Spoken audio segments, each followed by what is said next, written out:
I'm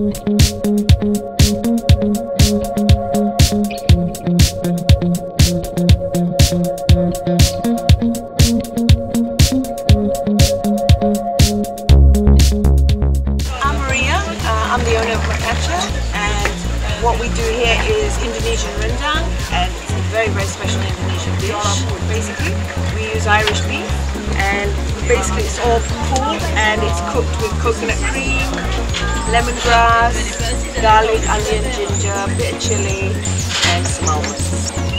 We use Irish beef because we found Irish beef was like the best topside Irish beef.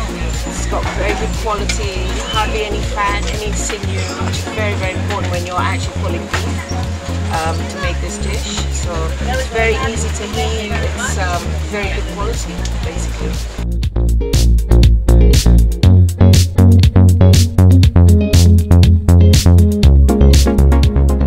So the rendang is actually served with rice,